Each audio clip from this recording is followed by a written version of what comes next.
Hello everyone, आप सभी का बहुत बहुत स्वागत है। आज की क्लास में मैं पुनः लेके उपस्थित हूँ आप सभी के समक्ष आचार्य मम्मट जी का जीवन परिचय और उनके साहित्य के विषय में, उनकी रचनाओं के विषय में और काव्य शास्त्र में उनका क्या योगदान है। इन सारी चीज़ों को देखेंगे। इनके साथ साथ कुछ वन लाइनर क्वेश्चन आंसर देखेंगे, फिर एमसीक्यू कुछ देखेंगे। तो इस तरह से हम सभी अपनी क्लास को स्टार्ट करते हैं और बताना चाहूँगी कि जो है ये क्लास यूपी टेट के लिए भी बहुत ही इम्पोर्टेंट है। UP TET, TGT, PGT, NET परीक्षाओं के लिए बहुत ही उपयोगी क्लास है ये। और ये हिंदी में जो अनिवार्य संस्कृत आती है उसके लिए मैं पढ़ा रही हूँ, लेकिन ये जो तथ्य है ये सभी के लिए बहुत इम्पोर्टेंट है। तो आइए देखते हैं। परीक्षा बहुत अधिक समय नहीं बचा है हमारी परीक्षा में। तो हम सभी जितने भी दिन बचे हैं हम सभी के पास, उतने समय को हम सभी बहुत अच्छे से जो है यूज़ करें अपनी पढ़ाई में। तो देखते हैं कि आचार्य जो मम्मट हैं, इनका जीवन परिचय, इनका जो मूल परिचय यानी कि इनका जो नाम है, वो इनका नाम है मम्मट भट्ट और इनका जो समय है वो 11वीं शताब्दी है और जन्म स्थान कश्मीर माना जाता है। वे संस्कृत के महान अलंकारिक थे। पारिवारिक व शैक्षिक पृष्ठभूमि के विषय में यदि बात करें तो पिता जयट या जयत कहते हैं कुछ विद्वानों के अनुसार, विद्वान ब्राह्मण परिवार से थे और संस्कृत व्याकरण, काव्य शास्त्र और काव्य मीमांसा में ये जो है प्रवीण थे। साहित्यिक परिचय देखते हैं। प्रमुख क्षेत्र काव्य शास्त्र, ठीक है। और काव्य शास्त्र में जो इनका योगदान था, विशेष योगदान इनका रस, अलंकार, दोष, गुण, रीति, ध्वनि का समन्वित अध्ययन। और आगे देखेंगे काव्य प्रकाश, इनकी जो प्रमुख कृति है वो काव्य प्रकाश है। यही इनकी सबसे प्रसिद्ध और महत्वपूर्ण रचना है। प्रश्न यहाँ से बन सकता है कि काव्य प्रकाश रचना किसकी है, तो आचार्य मम्मट की है। किसकी है? आचार्य मम्मट जी की है। काव्य प्रकाश रचना किसकी है? मम्मट जी की है, ठीक है। आगे हम देखेंगे उनकी सबसे प्रसिद्ध रचना हाँ, सबसे प्रसिद्ध और महत्वपूर्ण रचना है। इसकी काव्य प्रकाश की जो विशेषता है, यानी कि जहाँ से प्रश्न बनते हैं, काव्य शास्त्र का सर्वाधिक प्रामाणिक ग्रंथ है। इसमें काव्य के सभी सिद्धांतों का समन्वय है। रस सिद्धांत हो गया जैसे, और अलंकार सिद्धांत हो गया, ध्वनि सिद्धांत है, इन सभी का समन्वय है। किसमें? काव्य शास्त्र में। काव्य शास्त्र रचना किसकी है? मम्मट जी की है। 10 उल्लास, उल्लास यानी कि जैसे अध्याय होता है, सर्ग होता है, उसी तरह से इनके काव्य प्रकाश में कितने उल्लास हैं? 10 उल्लास हैं। ये प्रश्न बनता है परीक्षा में। काव्य प्रकाश के मुख्य सिद्धांत, यानी कि जो काव्य की परिभाषा इन्होंने दी है। काव्य की परिभाषा हम देख लेते हैं। शब्दार्थो सहितो काव्यम, है ना। शब्द और अर्थ का सुंदर प्रयोग संयोग ही काव्य है। और काव्य के अंग के विषय में इन्होंने जो चर्चा की है, काव्य के अंग के विषय में 2 अंग हैं, यानी कि शब्द और अर्थ। और गुण के विषय में माधुर्य गुण बताया है, ओज और प्रसाद, तीनों गुणों को सम्मिलित किया है। काव्य के दोषों में शब्द दोष है और अर्थ दोष है, ठीक है। और रस सिद्धांत में रस को काव्य की आत्मा माना है। आचार्य मम्मट ने रस को क्या माना है? काव्य की आत्मा माना है। इंपॉर्टेंट तथ्य है। भरत मुनि के सिद्धांत का समर्थन ये करते हैं। साहित्य में स्थान देखते हैं जो है क्यों महत्वपूर्ण है ये। काव्य शास्त्र के महान समन्वयवादी आचार्य विभिन्न सिद्धांतों जैसे सिद्धांत रस, अलंकार और ध्वनि, ठीक है, को एक सूत्र में बांधा काव्य प्रकाश की आज भी संस्कृत का स्टैंडर्ड टेक्स्ट बुक यानी कि महत्वपूर्ण पुस्तक मानी जाती है। विशेष योगदान इनका देखेंगे। पूर्ववर्ती आचार्यों के मतों का समन्वय सरल और स्पष्ट शैली में किया है। इन्होंने काव्य शास्त्र को व्यवस्थित रूप दिया है। और जो परीक्षा हेतु इम्पॉर्टेंट तथ्य हैं उन्हें हम देखेंगे। मम्मट 11वीं शताब्दी कश्मीर, ठीक है। और प्रमुख ग्रंथ इनका क्या है? काव्य प्रकाश है। इतना ध्यान रखेंगे। काव्य की परिभाषा शब्दार्थों सहितो काव्य।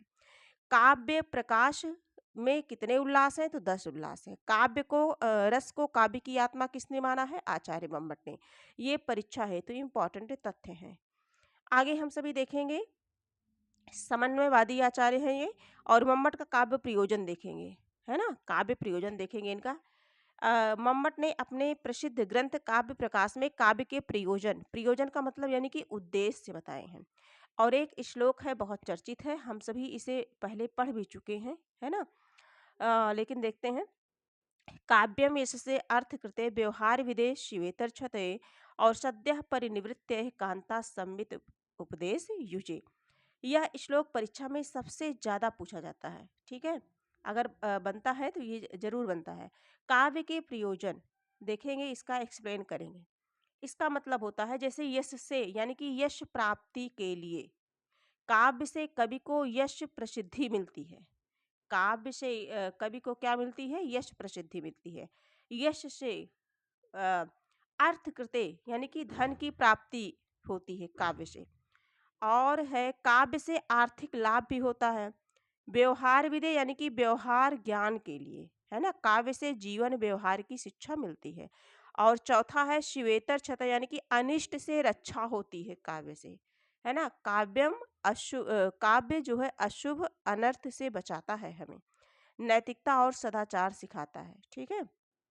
और जो पांचवा है सद्यः परिनिवृत्ते, यानी कि तत्काल आनंद के लिए। कोई भी काव्य हम पढ़ते हैं तो हमें तुरंत आनंद की अनुभूति होती है। काव्य से तुरंत आनंद, यानी कि रसानुभूति प्राप्त होता है।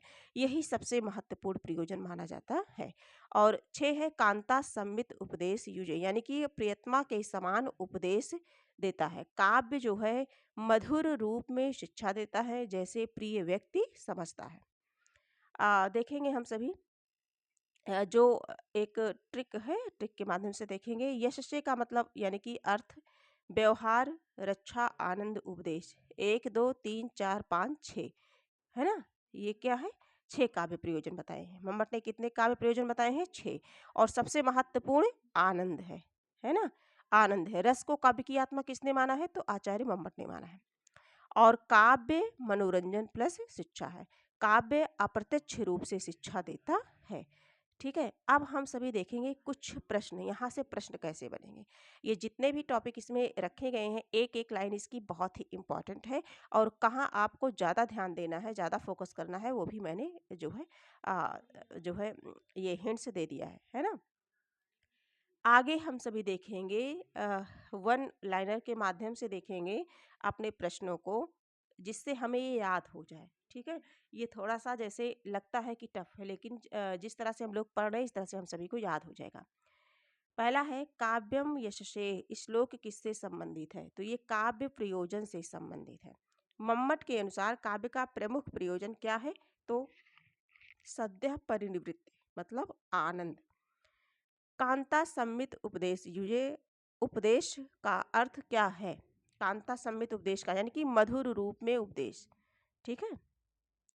अगला है मम्मट ने काव्य के कितने प्रयोजन माने हैं? तो 6 प्रयोजन माने हैं। कितने प्रयोजन माने हैं? 6 प्रयोजन। और 6 प्रयोजन कौन कौन से हैं? यश है, अर्थ है, व्यवहार है, रक्षा है, आनंद है और उपदेश है। ये 6 प्रयोजन माने हैं। आगे हम सभी देखेंगे काव्य प्रकाश के रचयिता कौन है? तो काव्य प्रकाश के रचयिता कौन है? मम्मट जी हैं। शब्दार्थों सहितो काव्यम किसकी परिभाषा है? तो मम्मट की है। मम्मट किस क्षेत्र से संबंधित थे? तो कश्मीर। किस क्षेत्र से? कश्मीर। अगला है काव्य प्रकाश में कितने उल्लास हैं? तो 10 उल्लास। उल्लास यानी कि अध्याय या सर्ग, जो हम सभी पढ़ते आए हैं। तो इसमें उल्लास का प्रयोग किया गया है, इसलिए कितने उल्लास हैं? तो 10 उल्लास हैं। मम्मट किस शास्त्र के आचार्य थे? तो काव्य शास्त्र के आचार्य कौन थे? मम्मट थे। इस तरह से हम लोगों ने इन सारी चीज़ों को देखा। अब हम देख लेते हैं कुछ मोस्ट MCQ, है ना, ऑप्शन के माध्यम से, चारों ऑप्शन के माध्यम से, जिससे परीक्षा में किसी भी प्रकार से हम सभी भ्रमित ना हो। मम्मट के अनुसार काव्य से किसकी प्राप्ति नहीं होती? ऑप्शन ए है यश, बी है अर्थ, सी है मोक्ष और डी है व्यवहार ज्ञान। तो श्लोक के माध्यम से हम सभी ने देखा कि काव्यम यश से अर्थ कृते व्यवहार विधे शिवेतर्षते, ठीक है। तो इस तरह से हम लोगों ने यश को भी पढ़ा, अर्थ को भी पढ़ा, व्यवहार ज्ञान को भी पढ़ा, लेकिन मोक्ष को नहीं पढ़ा। तो नहीं होती ये पूछा है, तो मोक्ष वाला ऑप्शन हमारा सही हो जाएगा, क्योंकि मोक्ष की प्राप्ति काव्य से नहीं होती है। ऐसा मम्मट ने नहीं माना है। सद्यः पर निवृत्ति का तात्पर्य क्या है? ऑप्शन ए है धन प्राप्ति, बी है तात्कालिक आनंद, सी है यश प्राप्ति और डी है शिक्षा। तो प्रश्न संख्या 2, इसका करेक्ट आंसर हो जाएगा तात्कालिक आनंद, है ना। सद्य मतलब शीघ्र ही हमें किस चीज की प्राप्ति होती है? आनंद की प्राप्ति होती है। अगले प्रश्न पर हम चलेंगे। प्रश्न संख्या 3 देखेंगे। व्यवहार विधेय का सही अर्थ क्या है? ऑप्शन ए है धर्म शिक्षा, बी है व्यवहार ज्ञान, सी है धन प्राप्ति, डी है मोक्ष प्राप्ति। और ये प्रश्न है हमारा 3 का करेक्ट आंसर क्या होगा? तो इसमें देखिए व्यवहार विधि यानी कि व्यवहार ज्ञान। कैसा ज्ञान? व्यवहार ज्ञान। तो जो बी वाला आंसर है, B is the right answer. अगले प्रश्न पर हम चलेंगे, प्रश्न संख्या 4 देखेंगे। श्वेतर छतये का अर्थ क्या है? शिव का मतलब होता है कल्याणकारी, है ना? धन कमाना, यश प्राप्त करना, अशुभ से रक्षा करना, प्रेम प्राप्त करना। 4, प्रश्न संख्या 4, इसका करेक्ट आंसर हो जाएगा अशुभ से रक्षा करना। क्या होगा? अशुभ से रक्षा करना। अगले प्रश्न पर हम चलेंगे, प्रश्न संख्या 5 देखेंगे। मम्मट के अनुसार काव्य प्रकाश किस प्रकार उपदेश देता है? कठोर रूप में, बी है प्रत्यक्ष रूप में, सी है कांता सम्मित यानी कि मधुर रूप में, और डी है आदेशात्मक रूप में। 5 नंबर का जो प्रश्न है, इसका करेक्ट आंसर बनेगा, क्या बनेगा? शायद आप सभी भी गेस कर पा रहे होंगे कि इसका करेक्ट आंसर क्या बनेगा। तो कांता सम्मित यानी कि जो है मधुर रूप में। ठीक है, करेक्ट आंसर हमारा सी हो जाएगा। अगले प्रश्न पर चलते हैं, प्रश्न संख्या 6। अर्थ कृत्य का अभिप्राय क्या है? ज्ञान प्राप्ति, धन प्राप्ति, यश प्राप्ति, मोक्ष प्राप्ति। तो अर्थ कृत्य यानी कि अर्थ का मतलब ही रुपया पैसा यानी कि धन से होता है, तो करेक्ट आंसर बी हो जाएगा। अगले प्रश्न पर हम चलेंगे, प्रश्न संख्या 7 देखेंगे। मम्मट के काव्य प्रयोजन में कौन सा प्रमुख माना गया है? प्रमुख कौन सा माना गया है? यश, अर्थ, आनंद और उपदेश। देखिए 6 है ना, और जिसमें ये चारों मिलते हैं, तो इनमें सबसे प्रमुख किसे माना गया है? 7 नंबर का प्रश्न है। तो आनंद यानी कि रस को माना गया है। रस को काव्य की आत्मा किसने माना है? मम्मट ने माना है। काव्य प्रकाश किसकी रचना है? मम्मट की रचना है। और सभी काव्य प्रयोजन में सबसे कौन सा प्रमुख माना है? सबसे ज्यादा प्रयोजन में कौन सा प्रमुख माना गया है? तो वो रस है यानी कि आनंद है। 8 नंबर का प्रश्न है, कांता सम्मित उपदेश में कौन सा भाव निहित है? ऑप्शन ए है भय, बी है कठोरता, सी है मधुरता, डी है क्रोध। 8 नंबर का प्रश्न है, इसमें है मधुरता, है ना, प्रेम पूर्वक। करेक्ट आंसर सी हो जाएगा। अगले प्रश्न पर चलेंगे। मम्मट के अनुसार काव्य का सामाजिक उपयोग क्या है? मम्मट के अनुसार काव्य का सामाजिक उपयोग क्या है? ऑप्शन ए है केवल मनोरंजन, बी है केवल धन, सी है व्यवहार शिक्षा, डी है केवल शिक्षा। प्रश्न संख्या 9, इसका करेक्ट आंसर बताना है। प्रश्न संख्या 9, इसका करेक्ट आंसर हो जाएगा व्यवहार शिक्षा। क्या है? व्यवहार शिक्षा। सी वाला आंसर सही हो जाएगा। प्रश्न संख्या 10 देखेंगे। हाँ, निम्न में से कौन सा मम्मट के काव्य प्रयोजन में सम्मिलित है? निम्न में से कौन सा मम्मट के काव्य प्रयोजन में सम्मिलित है? विज्ञान ज्ञान, राजनीति, यश और युद्ध। 10 नंबर का प्रश्न है, इसका करेक्ट आंसर आप सभी को बताना है। जब तक आप सभी आंसर सोचते हैं, देखते हैं, थोड़ी सी बात कर लेते हैं। ये class UP TET TGT PGT परीक्षा जीआईसी परीक्षा को ध्यान में रख कर के चलाई गई है और मम्मट मोस्ट इम्पॉर्टेंट टॉपिक है। हम सभी अभी जो है आचार्य और उनका साहित्य जीवन परिचय, उनका साहित्य और उनसे बनने वाले प्रश्नों को अभी सॉल्व कर रहे हैं। इसके बाद व्याकरण में हम सभी चलेंगे, जिसमें असंधि है, समास है और उपसर्ग प्रत्यय जो भी है देखेंगे उसे हम सभी। और इसके साथ साथ धातु रूप है, शब्द रूप है, सारी चीज़ें कराई जाएंगी। कोशिश रहेगी कि जितनी जल्दी हो जाए, है ना, क्योंकि समय बहुत अधिक नहीं बचा है हम सभी के पास। तो ये क्लास आप सभी लाइक कर लीजिए, सब्सक्राइब कर लीजिए और अपने कुछ मित्रों तक शेयर कर दीजिए। प्रियंका हिंदी एकेडमी को और लाइक और सब्सक्राइब करना मत भूलें।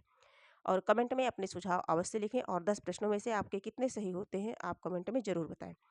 तो 10 नंबर का जो प्रश्न है, इसका करेक्ट आंसर हो जाएगा यश, यश की प्राप्ति। ठीक है, यश हो जाएगा, करेक्ट आंसर सी हो जाएगा। इसी तरह से क्लास पाने के लिए प्रियंका हिंदी एकेडमी चैनल को लाइक और सब्सक्राइब कर दें, जिससे कोई भी तथ्य, कोई भी कंटेंट परीक्षा उपयोगी अगर बने तो आप तक आसानी से सरलता तक पहुंच जाए। ठीक है, तो आज के लिए इतना ही, फिर मिलेंगे, तब तक के लिए धन्यवाद।